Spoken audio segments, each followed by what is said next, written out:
Amici di Human Highway, oggi l'Autostrada Umana ci porta al piccolo teatro del Baraccano di Bologna per assistere a uno spettacolo che parla di solidarietà e coraggio civile. Andiamo a vedere insieme di cosa si tratta. Allora Marco e Mara, cominciamo proprio dallo spettacolo, la scelta. Di che scelta si tratta? Di cosa parla lo spettacolo? Lo spettacolo parte dal lavoro della dottoressa Svetlana Broz. Svetlana effettivamente è la nipote del maresciallo Tito, è proprio sua nipote. Tito muore nel 1980 e questa dottoressa, questa cardiochirurgo, decide di abbandonare tutto quanto durante la guerra dell'ex Jugoslavia e andare nei campi, sui campi di battaglia ad aiutare le persone feriti di guerra eccetera. Quindi raccoglie testimonianze reali, lei le raccoglierà effettivamente con un piccolo registratore e la cosa più sorprendente di queste testimonianze è che sono testimonianze positive in tempo di guerra, cioè persone che fondamentalmente potevano voltarsi dall'altra parte e scegliere di non guardare quello che stava succedendo e che invece scelgono in nome di ideali, di fratellanza, di coraggio civile, di eroismo, a dirla tutta, piccoli eroi della vita di tutti i giorni che però salvarono delle vite. E nello spettacolo noi raccontiamo la scelta di 4 di queste persone. Il libro da cui è tratto lo spettacolo ne contiene tante altre, noi pensiamo che queste 4 siano fra le più belle, quindi questa è la scelta di fare la cosa giusta, ecco. E cosa vi ha spinto a portare in scena proprio questo argomento, cioè la scelta del coraggio civile? Credo che sia in questo momento storico del nostro paese, ma come poi forse sempre accade, un argomento molto attuale. Infatti spesso anche persone che non sono direttamente legate con la guerra che coinvolse appunto l'ex Jugoslavia si ritrovano nel messaggio di coraggio che noi lanciamo. Sentiamo proprio, soprattutto con i ragazzi, con i giovani, che stamattina eravamo in delle classi del liceo, che c'è bisogno di un messaggio positivo, sì, un messaggio di coraggio. Secondo voi nella nostra società, che comunque è molto meno turbolenta adesso, anche nella vita di tutti i giorni, le persone sarebbero ancora in grado di fare questa scelta?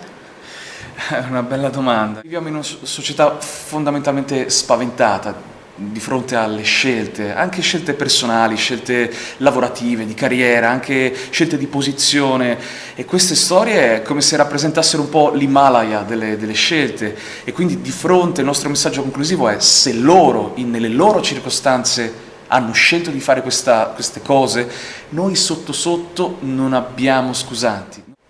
Ok, adesso magari parliamo del vostro modo di fare teatro, che è particolare. Sì. Voi infatti recitate senza scenografia, con il minimo delle luci di scena, e non avete costumi teatrali, no?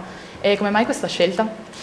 Ma sai, inizialmente è stata una scelta determinata proprio dalle condizioni logistiche, cioè in sostanza andavamo nelle scuole o nei teatri, ma nei circoli, nei centri sociali, dovunque. Letteralmente lo spettacolo è andato in scena letteralmente dovunque, e quindi abbiamo detto: e se ci fosse uno spettacolo che non ha bisogno di niente, ma davvero di niente? Ho capito, una critica che vi muovono i critici del mestiere, ho letto, è quella di essere troppo didattici.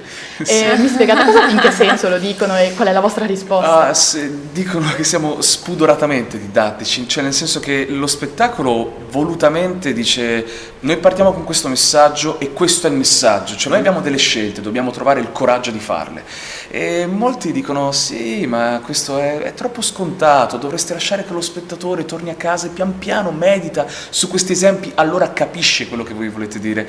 E invece noi siamo spudorati, nel senso giochiamo totalmente a carte scoperte, dicendo: è importante che capiate questo. Ho capito, invece per voi cosa significa portare in scena questo spettacolo? Voi cosa provate? Pensate di stare facendo la differenza in qualche modo per qualcuno? Guarda, le storie per fortuna finiscono bene, ma prima di arrivare alla conclusione, all'happy ending di ogni storia, è un piccolo viaggio in una sorta di inferno, di incubo che questa gente ha vissuto. Quindi a un certo punto è come se il tuo cervello si spegnesse dicendo: non voglio più ascoltare. Però probabilmente la cosa che ci spinge a pensare, avere, diciamo, l'arroganza di pensare di mettere una piccola goccia nell'oceano, sicuramente è i volti delle persone alla fine. Vedi proprio la gente che esce dallo spettacolo, dal teatro, dicendo: ok, non ho più scuse, quali sono i miei sogni, quali sono le mie ambizioni, questo mondo mondo così brutto, è davvero inconcepibile che io possa fare qualcosa per cambiarlo. Lo spettacolo dice molto americanamente, dice yes you can quasi, no? Yamogu, io posso farcela, e quindi questo è una cosa che ci spinge ad andare avanti, nonostante le difficoltà alcune volte. Va bene, grazie, già un messaggio positivo Sì. già da qui. Grazie. Figurati, grazie a voi.